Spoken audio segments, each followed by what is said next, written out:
Hi friends, welcome to Azure Data Factory series. In this video, we are going to discuss about event-based trigger. Event-based triggers is nothing but whenever the file is placing in the blob storage or deleting, then automatically this trigger will enable and it will kick off the pipeline. So when creating ADF event-based trigger, you will ask to provide meaningful name. So whatever, right, we should give meaningful names based upon the pipeline names to identify easily. So which is event trigger subscription hosts the storage account name and container name, a filter of blob files. If we require a filter, we can add the filter of files as well. Whether trigger will be fired when blob is created or deleted or both, ignore or deleted or both. And we can always place the tick mark, ignore any empty blob file. These all things we are going to check it now while creating the event based trigger. So let's go and create a event based trigger now.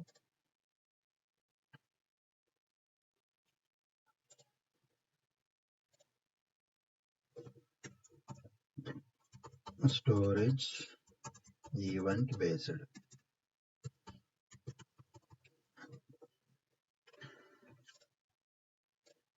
storage events subscription. Let's select subscription storage account. So always we need to give the container name with a slash or source. Okay, it's automatically taken, right? So if you will give directly source, it won't take. Okay, we need to give it container name with the same format. Keep in mind, this is one thing. SOU or SOE slash. So automatically it's took. As we discussed, right? So we can add the filters. See, so must begin with our file is sales. Consider sales underscore data dot CSV. So begins with, ends with, same way. What are the file name ends with? Based upon these two filter criteria, it will trigger the event based trigger. So event blob created or deleted, these two options we can, whatever the required options, most of the cases we will use blob created whenever the file placed into the blob storage, then automatically this trigger will kick off the pipeline. So ignore empty blobs, always we can make it as a yes. Now we will click OK. We have sales data CSV in our blob storage. Click OK. This is the one. So I have already registered to check again. Let me check here. So registered the event grid source provider to your subscription before creating event trigger. Okay. This is the Microsoft documentation. So we need to add registered the event based resource provider. We want to go for subscriptions. Okay, this is the subscription. Under subscription, resource providers. You want, maybe we can filter the resource providers.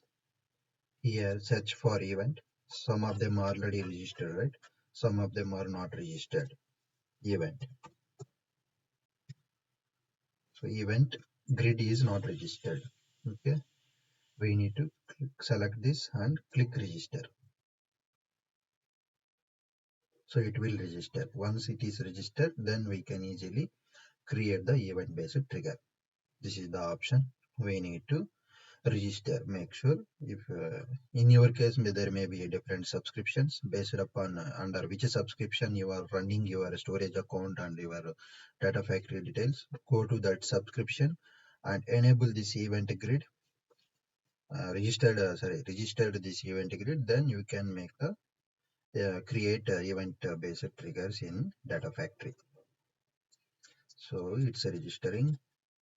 Let me show you this, the document and providers. What are the providers we required for event based trigger? Okay, I will attach this documentation in description. You can go through it. See, subscriptions, they are verified subscriptions. What are the subscriptions and resource providers? They are blueprint, and one more thing, blueprint also we need to attach. So let's check for blueprint. So blueprint is already registered, so we are good. If it is not registered, just click on it and register it. That's it. So event grid is registered now. Let's go ahead and create the trigger. Just create it. Okay. So this is our file name and click OK. So we have added the filter sales underscore data.csv. Whenever we will place this file, then only it will kick off. It will enable the trigger and it will start and kick off the pipeline. So previous sessions we saw that like how to add a trigger to the pipeline and how to detach those things. Same way we need to do the storage event based trigger as well. So this is about triggers topics in Azure Data Factory. So coming sessions we will go for how to copy file data to Azure SQL Server. We will go for next session. This is about this today's topic. Thank you so much. So if you are watching the first time, please subscribe to my channel to get new notifications. Thank you.